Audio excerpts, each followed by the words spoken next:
이스라엘 역사의 가장 심각했던 침체를 오늘 우리는 보았습니다. 포로되었던 히브리 노예들을 모세를 앞세워서 하나님은 구원하셨지만 그들은 금방 모세를 향하여 하나님을 향하여 불평하고 원망하고 또 불신하고 타락의 길로 접어들게 됩니다. 아무래도 그들의 의식 구조는 또 의식 세계는 하나님에 대한 소망보다는 400년에 가까운 애굽의 문명, 애굽의 문화, 애굽의 종교, 애굽의 가치에 훨씬 익숙한 존재들이었습니다. 이것을 새롭게 빚고 만들기 위해서 하나님은 이들에게 어떤 원리 또는 가치, 체계가 필요했기 까닭에 모세를 시내산으로 불러 율법을 주려고 모세를 불러 세우죠. 잠시 동안이긴 하지만 백성 가운데 모세는 부재가 됩니다. 하나 백성들은 그 사이를 참지 못해서 두 가지를 묻습니다. 우리를 애굽에서 인도하여 낸 이 사람은 어디 있는가? 왜 보이지 않는가? 그리고 그것이 그 부재의 두려움이 나아가서 하나님에 대한 질문으로 바뀝니다. 우리를 애굽에서 인도하여 낸 그 여호와라는 신 하나님은 존재하는가? 이 두 가지를 물어요. 그러자 이들이 꺼내놓은 너무도 끔찍한 제안이 뭐냐 하면 다른 신을 만들자. 우리를 인도할 신을 우리가 만들자. 이 제안이었어요. 그래서 아론에게 맡기고 간 백성들은 아론과 함께 그들의 신을 따로 만들기 시작합니다. 금부치를 다 내게 해서 그들은 불에다가 금송아지를 구워내죠. 그리고 그 금송아지를 향해서 이것이 우리를 인도하여 낼 신이다. 이것은 전형적인 애굽의 종교관, 애굽의 문화, 애굽의 가치관에서 불거져 나온 부산물들입니다.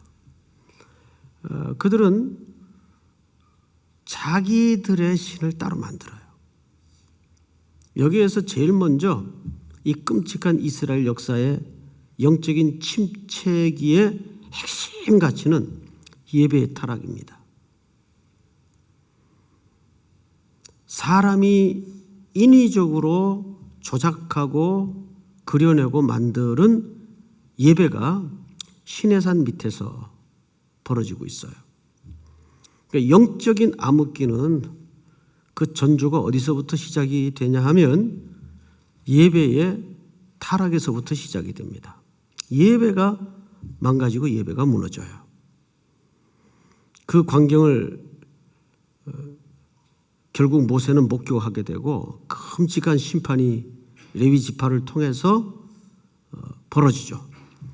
엄청난 인명이 심판의 대가로 살상이 됩니다. 그리고 이제 이 공동체는 극심한 혼란과 공포와 두려움에 붙잡히기 시작합니다. 우리는 오늘 이 이야기를 통해서 하나님께서 이들을 어떻게 새롭게 만들어 가시는가를 좀 단계적으로 살펴보았으면 좋겠어요.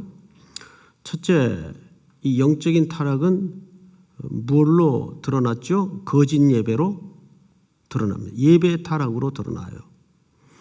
그리고 그 예배의 타락의 가장 핵심 가치는 뭐냐 하면 성경에 보면 이런 말씀을 합니다. 3절을 한번 볼까요? 3절. 오늘 본문 3절인데 너희를 젖과 꿀이 흐르는 땅에 이르게 하려니와 나는 너희와 함께 올라가지 아니하리니. 이 말은 이런 뜻입니다. 너희들끼리 가라. 너희들끼리 가라. 나는 더 이상 너희와 함께하지 않겠다. 너희가 나를 예배하지 않는데 내가 너희와 함께할 이유가 없다.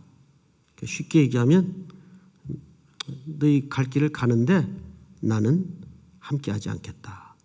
예배의 타락은 뭘 가져왔죠? 하나님의 임재의 부재를 갖고 와요.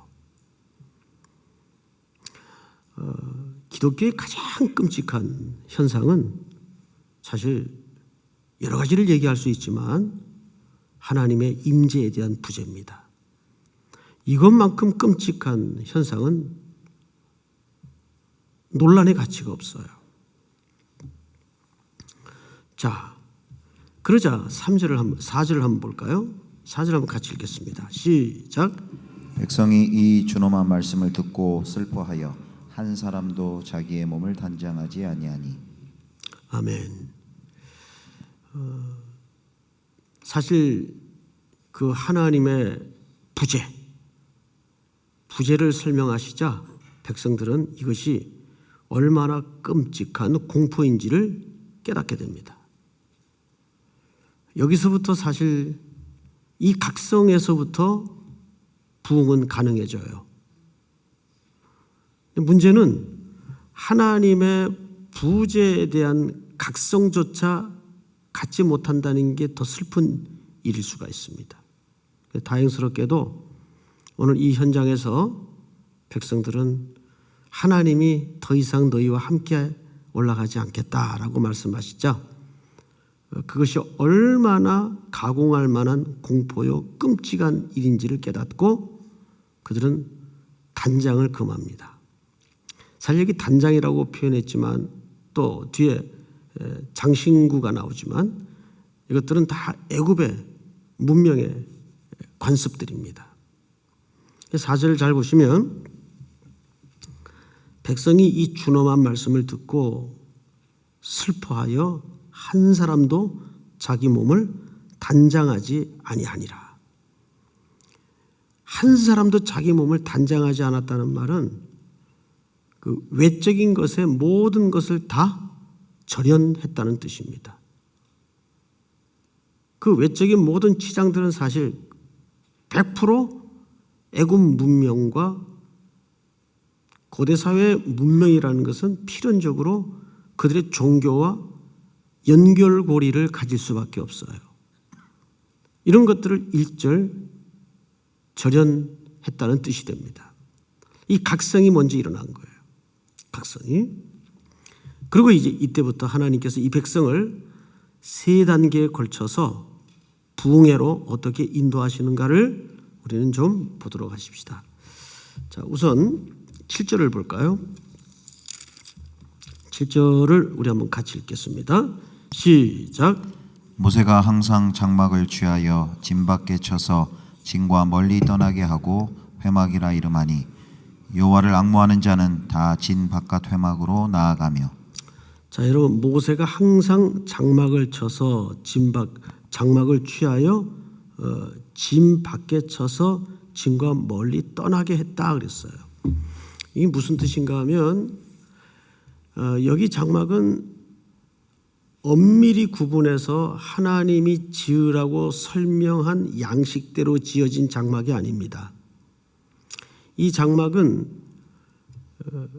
그 이전의 장막이에요. 그리고 이 장막은 백성들의 삶의 중심이 되었던 현장이기도 했죠. 그런데 이 장막을 취하여라는 말은 걷어서 그 뜻입니다. 걷어서. 이 장막을 걷어서 진 밖에 쳐서 진과 멀리 어떻게 했다고 되어 있죠? 떠나게 하고. 첫째, 모세가 취했던 행동은 구별을 가져왔어요. 왜냐하면 지금 이 진중은 부패하고 타락했습니다. 쉽게 얘기하면 부정해졌어요. 우상 숭배에 빠졌던 그 행동으로 이 진 자체가 이미 오염됐고 부패했고 썩었어요. 그래서 뭔가 새로운 장막이 필요합니다. 이제는. 그래서 그 안에 쳐져 있었던 회막을 걷어서 장막을 걷어서 진과 멀리 떨어지게 해서 텐트를 다시 칩니다. 그러니까 이것은 철저히 과거로부터의 뭘 얘기하는 거죠? 상징적인 퍼포먼스인데 쉽게 얘기하면 구별을 얘기하는 거예요. 우리 기독교인들이 갖는 가장 그 거룩의 본질은 구별되는 겁니다. 섞이지 않는 거예요. 우리가 세상에 속하여 살지만 우리는 부름받았다는 근본 가치에서부터 구별된 존재입니다. 성도라는 말은 거룩한 물이라는 뜻이죠. 죄의, 사망의, 죽음의 냄새로부터 우리를 건져내시고 우리가 구별된 존재인 거예요. 이 구별된 존재라는 말을 우리는 우월과 특권으로 이해를 해서는 안 되고 구원받은 백성으로서의 은혜와 감사로서 이것을 새롭게 이해를 가져야 됩니다. 우선 진중에 텐트를 걷어요. 그리고 진과 멀리 떨어뜨립니다. 그 다음 동작을 좀 볼까요? 그것을 뭐라고 했죠? 회막이라 이름을 부르기 시작합니다. 회막. 이 회막이라는 말은 간단히 풀어서 이런 뜻이에요. 만남의 장소. 누구를 만나는 장소죠? 여호와 하나님을 만나는 장소라 그 뜻이. 회막이라 이름하니 여호와를 앙모하는 자는 다 진 바깥 회막으로 나아가며. 자, 여기에 놀라운 부흥에 매우 그 인위적이지 않는 자연스러움이 있어요. 이 나타난 자연스러운 현상은 동원을 한 게 아니에요. 무슨 무브먼트를 벌린 게 아니에요. 위원회를 구성해서 조직을 짜고 이제 우리는 전부 나갑시다. 누가 주창을 했다든지 그런 행동과 어떤 조직이 가져다 준 결과가 아니에요. 성경을 잘 보시면 7절 앞에 단어가 이렇게 시작이 되죠. 모세가. 몇 사람입니까? 한 사람. 한 사람의 이 부담을 가졌던 이 마음. 종교개혁이나 시대적으로 일어났던 부흥도 보면 몇 사람이 아니에요. 늘 한 사람이에요.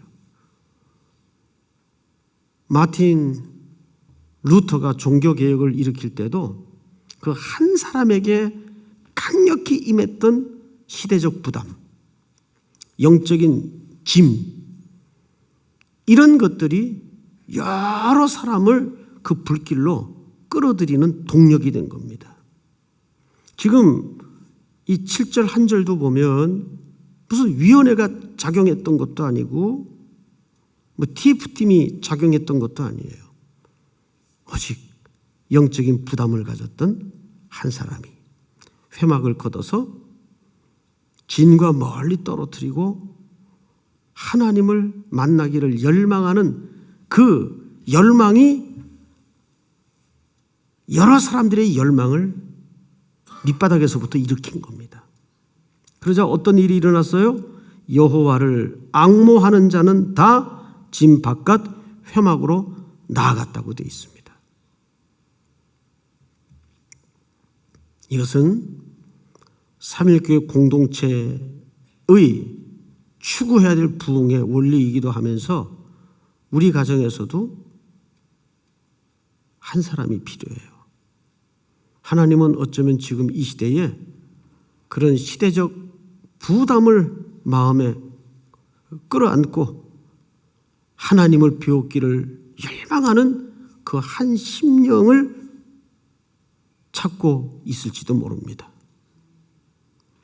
사사기의 어두움이 한껏 짙어져 갈 때 하나님은 한나라는 한 여인의 가슴에 슬픔을 준비하시고 그 한 여인의 자기 전 존재를 건 통곡의 기도를 준비하셨어요. 언제나 하나님의 역사는 이렇게 세력으로 시작하지 않아요. 정말 진실과 진심을 담은 한 영혼의 심장이 필요했을 뿐입니다. 이어지는 현상을 한번 볼까요? 8절. 모세가 회막으로 나아갈 때는 백성이 다 일어나 자기 장막 문에 서서 모세가 회막에 들어가기까지 바라보며 9절 다 같이 시작. 모세가 회막에 들어갈 때에 구름 기둥이 내려 회막문에 서며 여호와께서 모세와 말씀하시니. 회막에 들어갈 때 구름 기둥이 내려 회막문에 서며 그리고 모세에게 말씀으로 찾아오십니다. 여러분, 뭐의 지금 회복을 우리가 보고 있죠? 임재의 부재에서 임재의 회복을 보고 있는 거예요. 이것이 하나님의 부흥을 하나님이 주도하시는 놀라운 그림이에요. 그걸 지금 온 백성이 주목하고 있는 거예요. 다시 내가 너희와 함께 가지 않겠다 라고 단언하고 선언했던 하나님의 임재가 다시 여호와를 만나기를 앙망하는 사람들, 그리고 그 모세의 회막에 구름 기둥이 서는 것을 모든 백성이 주목하게 됩니다. 이 구름 기둥은, 불 기둥은 이스라엘 광야 40년의 뭐의 상징이었어요? 언제나 하나님의 함께 하심의 상징이었어요. 하나님이 함께 하시는 거예요. 그러면서 모세가 하나님과 친구와 대화를 하듯이 교제가 회복이 됩니다. 자, 그런데 또 하나 우리가 여기서 주목할 것이 있어요. 10절 다 같이 읽겠습니다. 10절 시작. 모든 백성이 회막문에 구름 기둥이 서 있는 것을 보고 다 일어나 각기 장막문에 서서 예배하며. 네. 자, 백성들의 그 부재로 인한, 하나님의 부재로 인한 두려움과 공포의 현장에서 지금 무엇이 회복되고 있는 것을 만납니까? 예배. 지금 이 영적인 심각한 가공할 만한 끔찍한 현상은 뭐의 타락으로부터 시작이 되었던 겁니까? 거짓 예배, 자기들이 만드는 예배, 자기들이 만드는 섬김의 대상, 그 거짓 예배로부터 시작이 되어서 뭐의 회복으로 지금 마무리가 되죠? 참된 예배의 회복으로 마무리가 됩니다. 그러면서 여기 플러스 원, 또 하나는 뭐냐면 성경을 잘 보십시오. 11절 제가 읽겠습니다. 사람이 자기의 친구와 얘기함 같이 여호와께서는 모세와 대면하여 말씀하시며 모세는 진으로 돌아오나. 이제 교제가 회복되어 모세는 이 모든 놀라운 회복을 백성들에게 고지해 주기 위해서 진으로 다시 돌아오지만 누굴 남겨놓습니까? 눈의 아들 젊은 수종자 여호수아는 회막을 떠나지 아니하니라. 그 유명한 강해 설교자인 마틴 로이드 존스 목사님은 이 대목을 이렇게 설명하는데 굉장히 동의가 돼요. 모세를 왜 남겨놨을까? 여러분, 모세를 자긴 돌아가고 그 만남의 장소인 회막 안에 수종자 모세를 왜 남겨놨을까요? 자기는 백성들에게 지금 하나님의 임재의 회복을 알리기 위해서 돌아가지만 모세를 그 회막에 남겨두었던 가장 중요한 이유는 마틴 로이드 존스 목사님이 그렇게 얘기를 해요. 지금보다 더 풍성한 하나님의 어떤 것을 기대했을 것이다. 지금보다 더 풍성한 하나님의 어떤 것을 기대했을 것이다. 그래서 그 회막을 비울 수가 없었어요. 기도가 끊어지지 않게 수종자 모세를 거기에 남겨두는 겁니다. 믿습니까? 그러니까 이것은 뭐예요? 교제가 회복된 심령 속에 그 하나님을 향한 더 벅찬 기대가 새로워지는 거예요. 하나님은 우리에게 그렇게 넉넉하시고 부유하신 분입니다. 사랑하는 우리 삼일교회 성도 여러분, 오늘 끔찍한 영적인 타락에서 이 이스라엘 회중이 어떻게 회복되는가를 바라보면서 우리는 세 가지로 설명을 드렸어요. 첫째, 진영에서 떨어지라. 그 진영은 어떤 진영이었죠? 부패하고 더러워진 타락한 현장이었어요. 그리고 거기에서 뭘 칩니까? 새롭게 장막을 쳐요. 아니, 그것은 회막이었어요. 회막이라는 이름 무슨 뜻이라고요? 만남의 장소. 여호와를 앙망하는 자들이 다 그 모세를 따라 그 회막으로 나오게 됩니다. 그때 하나님의 임재가 임하고 마지막에는 거짓 예배가 참된 예배로 회복이 되죠. 결국 우리가 부흥을 기대한다는 것은 각 심령마다 하나님의 예배가 회복이, 참된 예배가 회복이 될 때 그 참된 예배의 핵심 가치는 하나님의 임재하심을 경험하고 있는가. 이것이 또 한 주간 그리고 또 오늘 하루 살아가는 여러분들에게 신령과 진정으로 예배하는 자로서 회복되는 은혜가 있기를 주의 이름으로 축복합니다. 우리 기도합시다. 오늘 주신 말씀 붙잡고 기도하고 특별히 우리 삼일교회가 매일매일 각 개별적으로 먼저 우리 심령 속에 참된 예배가 회복되게 하여 주시옵소서. 참된 예배라는 것은 하나님의 임재를 다시 한번 내 온 심령 속에 민감하게 회복하는 일입니다. 이 부흥이 먼저 내 영혼에서부터 일어나게 하여 주시옵소서. 우리 이 시간 다 같이 한번 통성으로 기도하시다가 일어나시기 바랍니다. 사랑하시는 아버지 하나님, 은혜를 감사합니다. 오늘도 우리를 이곳에 예배자로 불러주셔서 극심한 영적인 침체와 타락에 있던 이스라엘 백성들이 어떻게